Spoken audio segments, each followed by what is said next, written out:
बच्चों, आज हम लोग विज्ञान भारती 2 कक्षा 7 अभ्यास कार्य पुस्तिका के बारे में पढ़ेंगे।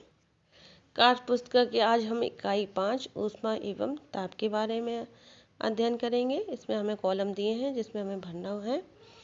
तो सूरज में गर्म, बर्फ में ठंडा, चाय में गर्म और आइसक्रीम में ठंडा भर देंगे।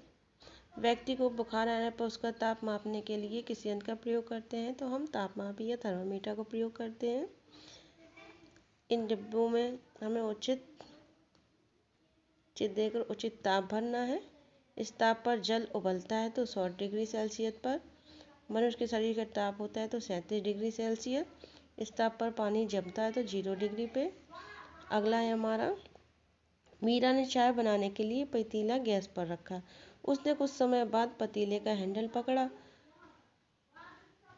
वह उसे गर्म लगा, जबकि वह तो आग के ऊपर नहीं था।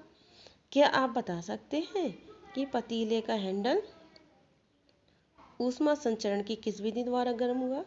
तो हमें पता है ऊष्मा संचरण की 3 विधियां होती हैं, चालन, संवहन और विकिरण। तो ये हमारा ऊष्मा की चालन विधि से गर्म हो गया था। अगला है हमारा, ये कुछ चित्र दे रखे हैं, इसमें हमें बताना है। तो एसी हमारी गैसों और द्रवों में संवहन विधि द्वारा ऊष्मा हस्तांतरण होती है। और पानी का उबालना संवहन, आग के पास गर्माहट का अनुभव विकिरण,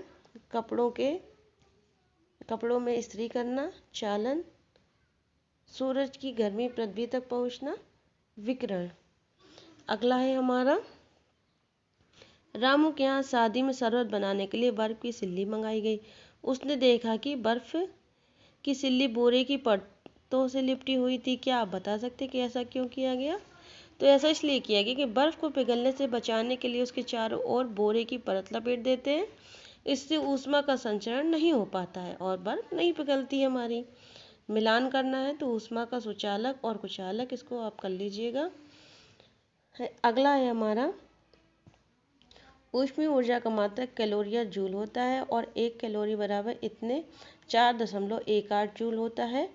नीचे दिए गए कैलोरी मानों को जूल में बदलिए। तो ये आप देख के इसमें से बदल लीजिएगा।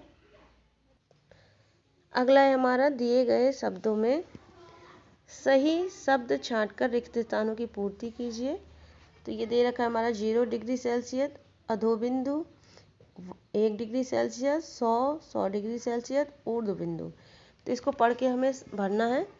प्रयोगशाला में तापमापी पैमाने के लिए तापमापी की नली को बर्फ के टुकड़ों में रखते हैं। ए ठंडा होने पर पारा जहाँ ठहरता है उस बिंदु पर 0 डिग्री सेल्सियस अंकित करते हैं, जिसे अधोबिंदु कहते हैं। इसके पश्चात नली को उबलते जल में रखते हैं।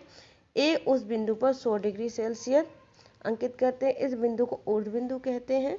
इन दोनों बिंदुओं की लंबाई को 100 बराबर भागों में बांट लेते हैं। इस प्रकार एक भाग का मान 1 डिग्री सेल्सियस होगा। ये आप भर लीजिएगा। अगला हमारा, यदि सेल्सियस पैमाने पर ताप तथा फ़ारेनहाइट पैमाने पर ताप है तो दिए गए सूत्र को पूरा कीजिए। तो C/100 बराबर F-32/180 है। इसको भर लीजिएगा। अगला दिया है, दिए गए सेल्सियस मानों को फ़ारेनहाइट में तथा फ़ारेनहाइट मानों को सेल्सियस मानों में बदलिए। इसके लिए हम आपको बता देते हैं कि यहाँ पे फ़ारेनहाइट था, गलती से सेल्सियस C लिख गया है। तो आइए इसको भरते हैं। 20 डिग्री सेल्सियस का हो जाएगा हमारा 68 डिग्री फ़ारेनहाइट। ये देखिए यहाँ हमने सवाल लगा रखा है। सूत्र होता है हमारा C/5 बराबर F-32/9। तो इसको देखिए, पहले का था 20, तो हमने C की जगह 20 रख लिया है और इसको सॉल्व कर लिया है तो हमारा 68 आ गया है।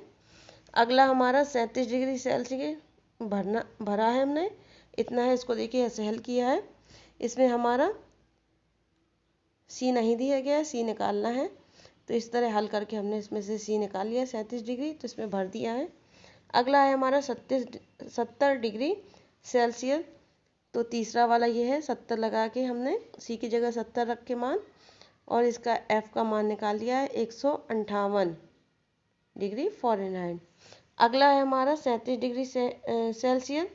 तो इसको ऐसे लगाया है, यहाँ पे मान रख दिया है सी का, और फ़ारेनहाइट में हमारा इतने डिग्री फ़ारेनहाइट आ गया है, तो हमने इसको यहाँ भर लिया है। ये आप भी भर लीजिएगा।